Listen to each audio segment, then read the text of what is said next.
back to my habitat. I'm Andrew Beauchamp, and today we're going to be pruning all of my tomatoes. We're also going to be hooking them more up to the fence so they're not just all on the ground like they are now. Also, excuse the wind in this video. Ottawa had a tornado today and it's still very windy. But let's get to these tomatoes. So here we have one tomato plant. I like to trellis my tomatoes to one or two main stems. Here's the main stem right here. And you can see that there's already another large main stem right here. So this is already wide to 2. I do have this large branch that's coming up here. You can see it. That I'm going to cut away right now. So just close. I'm going to pull that out. Just to let more air through. I'm going to take off some of these lower branches. And I'm going to remove all the suckers. So here's a sucker. That's another big sucker branch. And just in case you don't know what a sucker is, so whenever you follow the main stem up, it produces stems like this that has foliage. So you can see this stem has nothing coming out of the top here. But if we move one branch up, here's the main set of leaves, but right at the top, or the shoulder of the branch rather, a sucker comes out. And that is an entirely new tomato plant if you wanted to make one.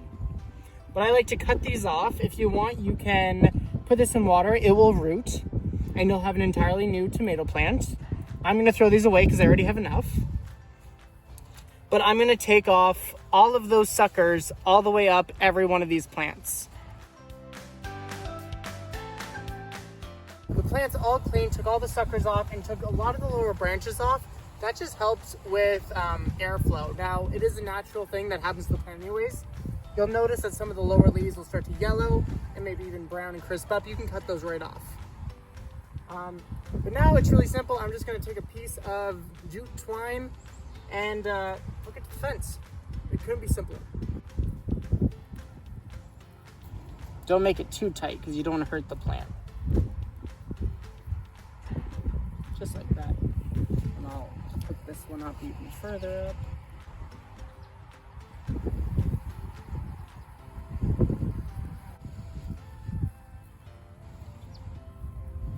So we have one done. We're gonna do a time lapse of us doing this entire row. I'm gonna be doing the pruning and Daniel's gonna be tying them up. Let's get started.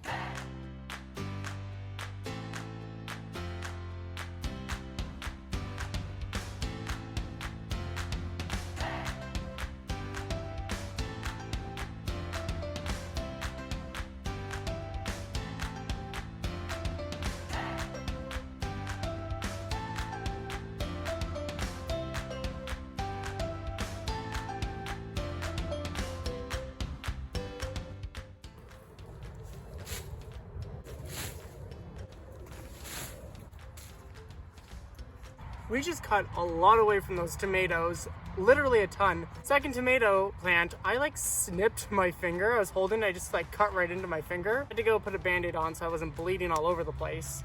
But it feels good and I got all the tomatoes done.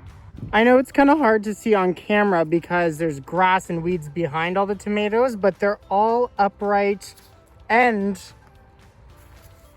almost every plant has bunches of tomatoes on them all the way down. So before it gets too late, I'm going to say goodbye now. We'll probably be back here within the next few videos because we have a lot of things we want to get done here. We want to weed, we want to trellis some of the peppers because we have a lot of peppers. Actually, let me give you a quick sneak peek at that. A bunch of beautiful peppers. There's another one over there. Another bunch here. A bunch of shishito peppers down there. So naturally they need to be trellised or at least up off the ground somehow. So I'll have to think about that. I want to say thank you guys for watching. Until next time, stay gardening.